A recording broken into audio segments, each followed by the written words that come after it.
All India radio की ये हिंदी सेवा है। सामयिक वार्ता में आज सुनिए आलेख डॉक्टर अमलेंदु शेखर का। विषय है भारत में विदेशी विश्वविद्यालय परिसर, एक स्वागत योग्य कदम। स्वर मुनीश शर्मा का है। हम सभी ये जानते हैं कि सामाजिक परिवर्तन में शिक्षा महत्वपूर्ण भूमिका निभाती है।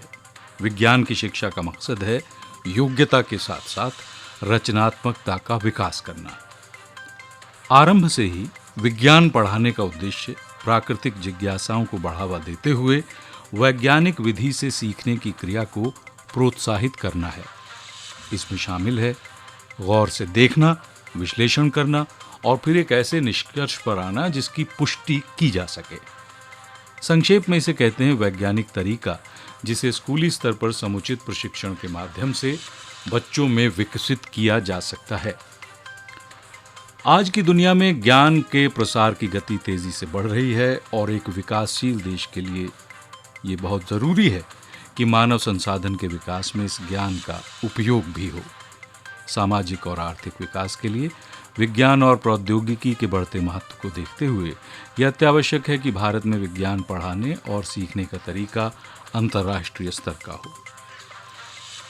पिछले महीने आईआईटी गुवाहाटी में दीक्षांत भाषण के दौरान प्रधानमंत्री नरेंद्र मोदी ने कहा था कि भविष्य की आवश्यकताएं देखते हुए देश के शिक्षा क्षेत्र को अब खोल दिया जाएगा।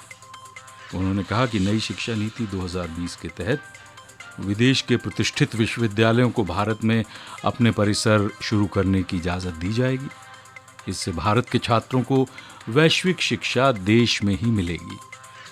अभी भी हजारों छात्र हर साल शिक्षा पाने के लिए भारत से विदेश जाते हैं, लेकिन इस तरह भारत वैश्विक शिक्षा का एक महत्वपूर्ण केंद्र बनकर उभरेगा। उन्होंने कहा कि देश में अनुसंधान और विकास को बढ़ावा देने के लिए प्रतिष्ठित विदेशी संस्थानों के साथ आदान प्रदान कार्यक्रमों और अनुसंधान सहयोग पर भी समान रूप से बल दिया जाएगा।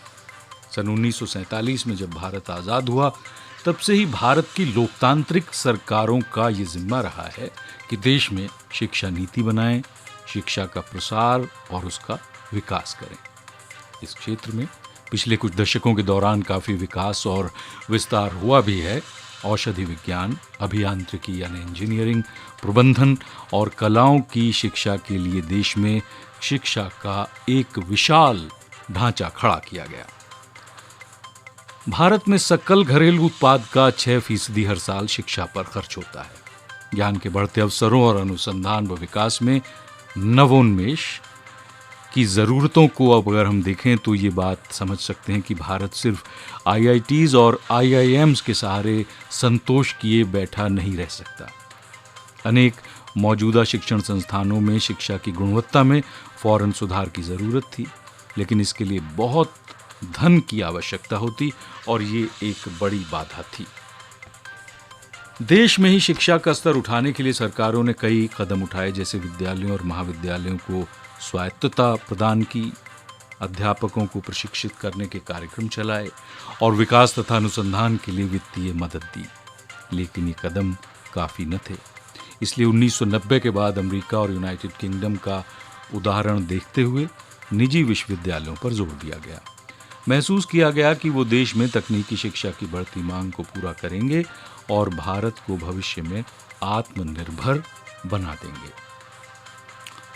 कई उद्यमी इसके लिए आगे आए भी और अखिल भारतीय तकनीकी शिक्षा परिषद की स्वीकृति के बाद उन्होंने अपने तकनीकी शिक्षा संस्थान देश में खोलने शुरू कर दिए। लेकिन धीरे धीरे महसूस ये किया गया कि इन प्रौद्योगिकी संस्थानों से निकल रहे छात्रों का स्तर अपेक्षा के मुताबिक नहीं है। तब सरकार को राष्ट्रीय इलेक्ट्रॉनिक एवं सूचना प्रौद्योगिकी संस्थान के माध्यम से ऐसे छात्रों को रोजगार सक्षम बनाने के लिए कुछ और कार्यक्रम शुरू करने पड़े।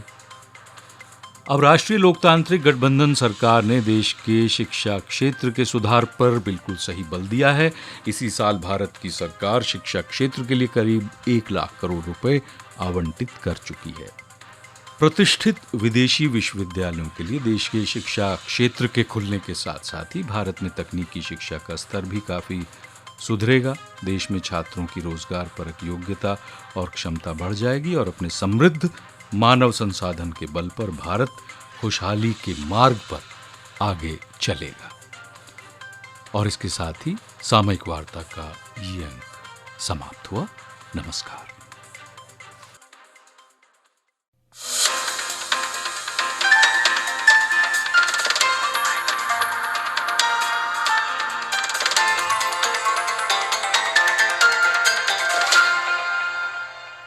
ये ऑल इंडिया रेडियो की हिंदी सेवा है। अब आप मनोज कुमार चौधरी से राष्ट्रीय और अंतर्राष्ट्रीय जगत के समाचार सुनिए। जर्मनी के विदेश मंत्री हेइको मास ने कहा कि तुर्की के जहाज द्वारा ग्रीस के कास्टेलोरिजो द्वीप के आसपास विवादित समुद्री क्षेत्र में हाइड्रोकार्बन की तलाश के सिलसिले में कोई भी प्रयास शुरू करने से तनाव कम करने तथा यूरोपीय संघ और तुर्की के बीच संबंधों में सुधार की प्रक्रिया को गंभीर झटका लगेगा। तुर्की की ओर से कास्टेलोरिजो के आसपास ऊर्जा संबंधी खोज के लिए सर्वेक्षण जहाज ओरुक रीज को फिर से तैनात किया गया है। इसके कारण ग्रीस के द्वीपों साइप्रस और तुर्की के दक्षिणी समुद्री किनारे से लगी महासागरीय सीमाओं पर एक बार फिर से तनाव पैदा हो गया है। तुर्की ने अपने सर्वेक्षण जहाज की फिर से तैनाती पर अंतर्राष्ट्रीय आलोचना को अस्वीकार कर दिया। उसका कहना है कि जहाज तुर्की की समुद्री सीमा में ही अपना काम कर रहा है। तुर्की के राष्ट्रपति के प्रवक्ता ओमेर सेलिक ने ग्रीस पर ही तनाव बढ़ाने और बातचीत को टालने की कोशिश का आरोप लगाया। बांग्लादेश के ढाका में लगभग 45% लोगों में कोविड-19 के एंटीबॉडीज मिले हैं। महामारी विज्ञान, रोग नियंत्रण और अनुसंधान संस्थान तथा अंतर्राष्ट्रीय डायरिया रोग अनुसंधान केंद्र के अध्ययन में ये पता चला है। अध्ययन के अनुसार ढाका की झुग्गी झोपड़ियों में करीब 74% लोगों में एंटीबॉडीज पाए गए। अध्ययन से ये भी पता चला है कि शहर में 82% कोविड मरीजों में संक्रमण के लक्षण नहीं दिखे। इस अध्ययन के निष्कर्ष कल जारी किए गए। इस अवसर पर अंतर्राष्ट्रीय डायरिया रोग अनुसंधान केंद्र के वरिष्ठ वैज्ञानिक डॉक्टर फिरदौसी कादरी ने कहा कि अध्ययन में शामिल आबादी में सीरो पॉजिटिविटी की दर से लोगों में कोविड-19 महामारी से निपटने के लिए हर्ड इम्यूनिटी विकसित होनी शुरू हो गई है।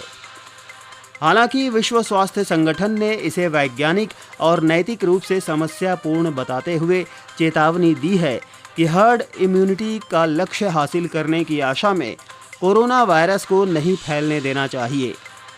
विश्व स्वास्थ्य संगठन के प्रमुख टेड्रोस एडहानम घेब्रेयेसुस ने जिनेवा में कहा कि हर्ड इम्यूनिटी वैक्सीनेशन के लिए प्रयुक्त परिकल्पना है, जिसमें निर्धारित स्तर पर आबादी को वैक्सीन देने के बाद निश्चित वायरस से सुरक्षित किया जा सकता है। इस बीच बांग्लादेश में कोविड-19 से मृतकों की संख्या 5,555 हो गई है। स्वास्थ्य सेवा महानिदेशालय के अनुसार देश में संक्रमित लोगों की संख्या 3,79,000 हो गई है। कोविड से स्वस्थ होने की दर बढ़कर 77.52% पर पहुंच गई है। सरकार ने कहा है कि देश में इस समय कोविड से स्वस्थ होने वाले लोगों की संख्या 62 लाख से अधिक है। ये दुनिया में सबसे अधिक है। भारत में कोविड से स्वस्थ होने वालों की दर विश्व में सबसे अधिक 86.78% है। स्वास्थ्य सचिव राजेश भूषण ने बताया कि भारत में रोगियों की संख्या में लगातार गिरावट जारी है। एक्टिव केसेस की संख्या में भी लगातार गिरावट देखी जा रही है। सितंबर के मध्य में ये 10 लाख से अधिक एक्टिव केसेस देश में थे। उसके बाद ये लगातार कम होते गए और 9,62,000 हुए और अब घटकर 8,38,000 हो गए हैं और ये ट्रेंड डिक्लाइन का है। ये अब कंसिस्टेंट ट्रेंड के रूप में उभर रहा है। स्वास्थ्य सचिव ने बताया कि देश के 14 राज्यों और केंद्र शासित प्रदेशों में राष्ट्रीय औसत से प्रति 10 लाख आबादी पर अधिक परीक्षण किए गए।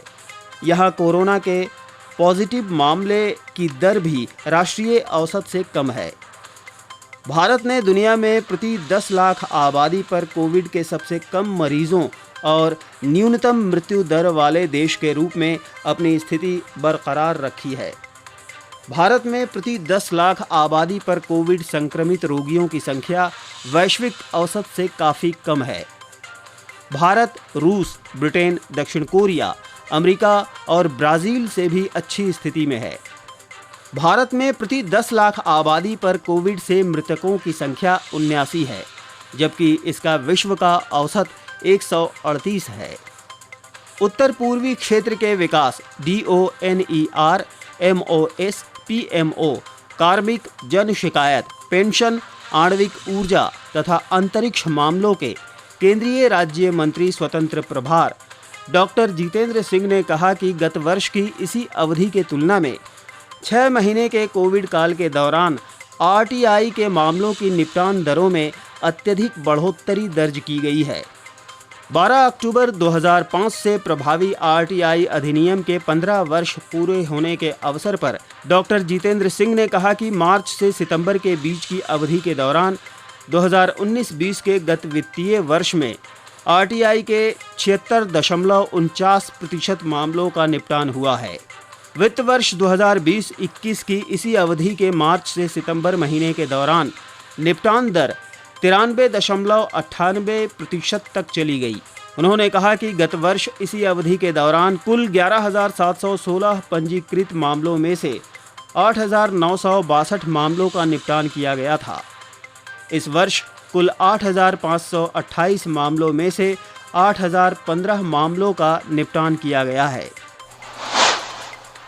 पाकिस्तान में मानवाधिकारों के उल्लंघन के खराब रिकॉर्ड पर कार्यकर्ता समूहों के विरोध के बावजूद पाकिस्तान को संयुक्त राष्ट्र मानवाधिकार परिषद में फिर से चुन लिया गया है। विदेश कार्यालय ने कहा कि UN के प्रधान मानवाधिकार निकाय में 4 सीटों की होड़ में एशिया प्रशांत क्षेत्र के 5 उम्मीदवारों में से पाकिस्तान को सबसे अधिकतम मत मिले हैं।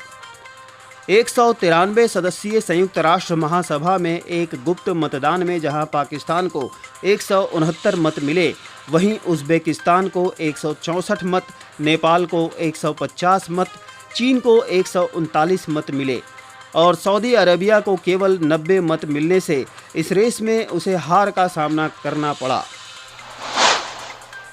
सोमवार को भारत तथा चीन के वरिष्ठ कमांडरों की 7वीं दौर की बैठक चुशूल में हुई।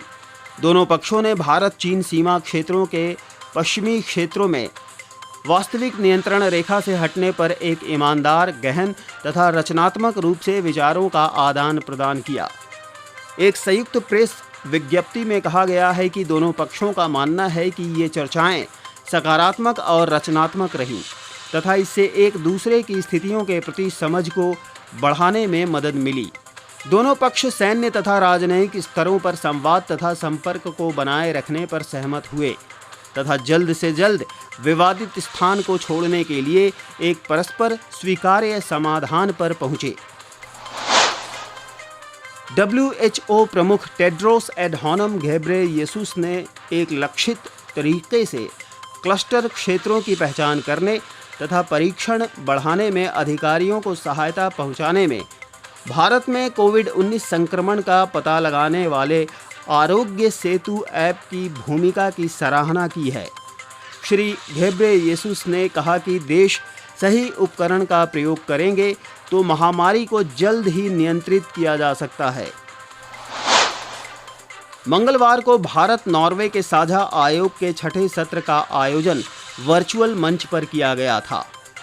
भारत के विदेश मंत्री डॉक्टर S जयशंकर तथा नॉर्वे के उनके प्रतिपक्ष इने एरिक्सन सोरीड ने बैठक में भागीदारी की। मंत्रियों ने कोविड-19 महामारी से निपटने में निकटता से सहयोग करने के लिए अपनी वचनबद्धता को फिर से दोहराया। दोनों मंत्रियों ने वैश्विक कोवैक्स फैसिलिटी के संस्थान का स्वागत किया तथा टीकों के लिए निष्पक्ष वैश्विक पहुंच को सुरक्षित करने पर काम करने को लेकर सहमत हुए। दोनों मंत्रियों ने वैश्विक शांति तथा सुरक्षा को बनाए रखने में UN की मुख्य भूमिका पर बल दिया।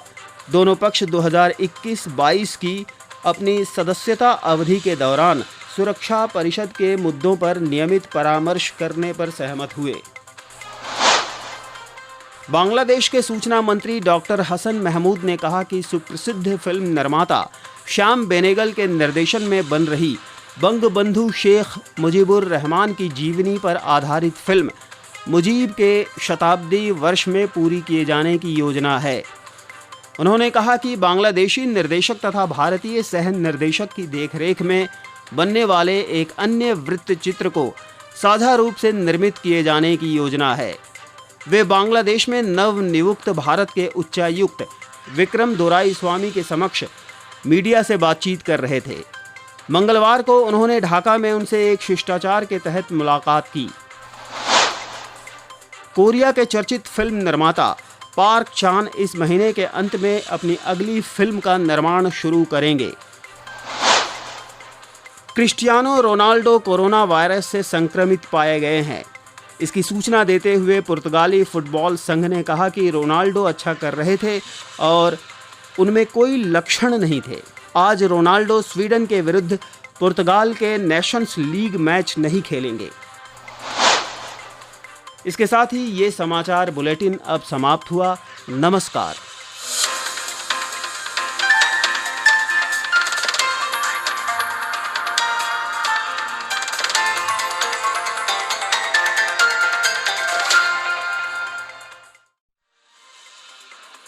समाचार पत्रों से के 14 अक्टूबर के इस अंक में आपका स्वागत है। मैं हूं नीलम मलकानिया। आपके लिए लेकर आई हूं अलग अलग अखबारों की सुर्खियां और संपादकीय लेख। देश के विभिन्न समाचार पत्रों ने विविध विषयों पर संपादकीय लिखे हैं और अलग अलग खबरों को प्रमुखता दी है। हिंदुस्तान ने उम्मीद शीर्षक से लिखा है, कोरोना से जंग जीतने की तरफ बढ़ा देश। पत्र लिखता है, 3 हफ्ते बाद सक्रिय मामलों में रिकॉर्ड कमी। दैनिक भास्कर ने केंद्रीय स्वास्थ्य मंत्री डॉक्टर हर्षवर्धन के इस बयान को प्रमुखता दी है कि नए साल की शुरुआत में देश में 1 से ज्यादा वैक्सीन होंगी। राजस्थान पत्रिका की पहली खबर है, महामारी को मात, कोरोना से जीत, घर पहुंची 62 लाख जिंदगियां। कोरोना संक्रमण के कारण जो छात्र इस बार जेईई एडवांस परीक्षा नहीं दे सके हैं, उन्हें अगले साल एक और मौका मिलेगा। संयुक्त दाखिला बोर्ड की ये जानकारी अमर उजाला सहित लगभग सभी अखबारों में है। जनसत्ता की पहली खबर है, भारत और चीन के बीच 7वें दौर की सैन्य वार्ता सकारात्मक रही। दोनों पक्ष मतभेदों को विवादों में न बदलने की आपसी समझ को क्रियान्वित करने पर सहमत हुए। हिंदुस्तान की खबर है, दोनों देशों ने संयुक्त वक्तव्य में कहा, संवाद प्रक्रिया जारी रहेगी। राष्ट्रीय सहारा ने प्रधानमंत्री नरेंद्र मोदी के इन शब्दों को प्रमुखता से दिया है कि किसानों को अन्नदाता से उद्यमी बनाने का हो रहा है प्रयास। गृह राज्य मंत्री किशन रेड्डी ने किया नई प्रणाली का उद्घाटन। इस शीर्षक से हरिभूमि ने लिखा है, अपराधों पर अंकुश लगाने में मदद करेगी ई साइबर लैब। सोशल मीडिया पर लागू हो उम्र की बंदिश, राजस्थान पत्रिका में प्रमुखता से है। पत्र ने लिखा है कि फेक प्रोफाइल को लेकर याचिका पर सुप्रीम कोर्ट ने सरकार से मांगा जवाब। पीपल्स डेमोक्रेटिक पार्टी की प्रमुख महबूबा मुफ्ती के करीब 14 महीने बाद हिरासत से रिहा होने की खबरें अमर उजाला सहित सभी अखबारों में हैं। नवभारत टाइम्स की खबर है, इस मौसम में पहली बार दिल्ली एनसीआर में हवा बेहद खराब। राष्ट्रीय सहारा लिखता है, दम घोंटू होने लगी एनसीआर की हवा। पंजाब, हरियाणा और पाकिस्तान के नजदीकी क्षेत्रों में पराली जलाने का पड़ा असर। त्योहारों पर 196 जोड़ी विशेष ट्रेन चलाएगा रेलवे। इस शीर्षक से हिंदुस्तान ने लिखा है कि 20 अक्टूबर से 30 नवंबर तक चलेंगी अतिरिक्त रेलगाड़ियां। दैनिक भास्कर ने इसे दशहरा और दिवाली के फेस्टिव सीजन में यात्रियों को रेलवे की बड़ी सौगात बताया है। दैनिक जागरण चीन की बेशर्मी शीर्षक से अपने संपादकीय में लिखता है, भारत और चीन के वरिष्ठ सैन्य अधिकारियों के बीच हुई बातचीत से कोई नतीजा न निकलने पर हैरानी नहीं। चीन की बदनीयती को देखते हुए इसके ही आसार थे कि इस बातचीत का भी वही हश्र होगा जो पिछली बार 6 बार की वार्ताओं का हुआ। अब भारत को इस निष्कर्ष पर पहुंचने में देर नहीं करनी चाहिए कि चीन अपने अड़ियल रवैये से बाज आने वाला नहीं है और उससे निपटने के लिए कुछ अन्य उपाय करने होंगे। इन उपायों की जरूरत चीन के इस बेतुके बयान के बाद और बढ़ गई है कि वो लद्दाख और अरुणाचल प्रदेश को भारत का हिस्सा नहीं मानता। इस बेहूदगी का सीधा और चीन को आसानी से समझ में आने वाला जवाब यही हो सकता है कि भारत भी तथाकथित एक चीन नीति को खारिज करता है और मानता है कि तिब्बत और ताइवान पर उसका अवैध कब्जा है। लद्दाख और अरुणाचल को लेकर दिए गए चीन के ताज़ा बयान से उस अंदेशे की पुष्टि ही होती है जिसे पिछले दिनों रक्षा मंत्री राजनाथ सिंह ने सीमांत क्षेत्रों में 44 पुलों के लोकार्पण के दौरान व्यक्त किया था। उनका कहना था कि चीन और पाकिस्तान मिलकर भारत के खिलाफ साजिश रच रहे हैं। चीन ने इन पुलों के निर्माण पर आपत्ति जताकर उनके अंदेशे को सही ठहराने का ही काम किया है। ये हास्यास्पद है कि चीन खुद तो भारत से लगती सीमा के नजदीक हर तरह के निर्माण करने में लगा हुआ है, लेकिन ये चाह रहा है कि भारत ऐसा न करे। ऐसे में यही जरूरी है कि भारत चीन की निराधार आपत्तियों पर बिल्कुल भी ध्यान न दे। चीन को बिना किसी लाग लपेट ये बताने का भी वक्त आ गया है कि अगर वो भारत के हितों की चिंता करने को तैयार नहीं तो उसके हितों की भी परवाह संभव नहीं। चूंकि चीन अपने अतिक्रमणकारी रवैये से करीब करीब हर पड़ोसी देश को तंग करने में लगा हुआ है, इसलिए भारत को अंतर्राष्ट्रीय मंचों पर उसके खिलाफ माहौल बनाने और उसकी घेराबंदी करने के लिए सक्रिय होना होगा। नवभारत टाइम्स छोटा पड़ेगा नया पैकेज शीर्षक से अपने संपादकीय में लिखता है, वित्त मंत्री निर्मला सीतारमण ने अर्थव्यवस्था में आई जड़ता दूर करने और बाजार में नई मांग पैदा करने के लिए सोमवार को कई बड़े ऐलान किए। कुल मिलाकर 73,000 करोड़ रुपए की छूटों, राहतों और अनुदानों के जरिए उनकी कोशिश ये है कि कोरोना महामारी और लॉकडाउन के संयुक्त परिणाम के रूप में उपभोक्ताओं के बीच खर्च करने को लेकर बनी हुई हिचक किसी तरह टूटे और इकोनॉमी की रुकी हुई गाड़ी आगे बढ़े। सरकार की इन घोषणाओं की टाइमिंग इस लिहाज से महत्वपूर्ण है कि दशहरा, दिवाली से लेकर छठ, क्रिसमस और न्यू ईयर तक का त्योहारी सीजन अब शुरू ही होने वाला है। 2-2.5 महीने की इस अवधि में खरीदारी को लेकर लोगों में विशेष उत्साह रहता है और इसी वजह से कारोबार जगत की इससे खास उम्मीदें लगी होती हैं। इस बार तो ये सीजन जैसे मंदी के कगार पर खड़ी अर्थव्यवस्था के लिए बचाव के आखिरी मौके के रूप में आया है। मगर सबसे बड़ा सवाल ये है कि क्या वित्त मंत्री द्वारा घोषित पैकेजों से ये उम्मीद की जा सकती है कि इससे अर्थव्यवस्था को इतना जोरदार धक्का मिल पाएगा जिससे ये स्टार्ट होकर अपनी गति पकड़ ले। अगर इसका जवाब उत्साहपूर्ण हाँ में देना मुश्किल हो रहा है तो इसकी एक बड़ी वजह ये है कि इन घोषणाओं की धुरी केंद्र सरकार के कर्मचारियों तक सिमटी हुई है, जो आम उपभोक्ताओं का एक बहुत ही छोटा हिस्सा भर हैं। वित्त मंत्री ने ये उम्मीद जरूर जताई है कि केंद्र सरकार की ही तरह राज्य सरकारें और प्राइवेट सेक्टर की कंपनियां भी अगर अपने कर्मचारियों को एलटीसी में वैसी ही छूट दें तो बाजार में काफी पैसा पहुंच जाएगा। मगर ऐसी छूट देने के लिए उन्हें प्रेरित करने वाले किसी ठोस कदम की घोषणा का अभी इंतजार ही है। अभी आप सुन रहे थे समाचार पत्रों से नीलम मलकानिया से, जिसमें हम आपके लिए लेकर आए थे अलग अलग समाचार पत्रों की सुर्खियां और संपादकीय लेख। अगले अंक में हम फिर हाजिर होंगे। नमस्कार।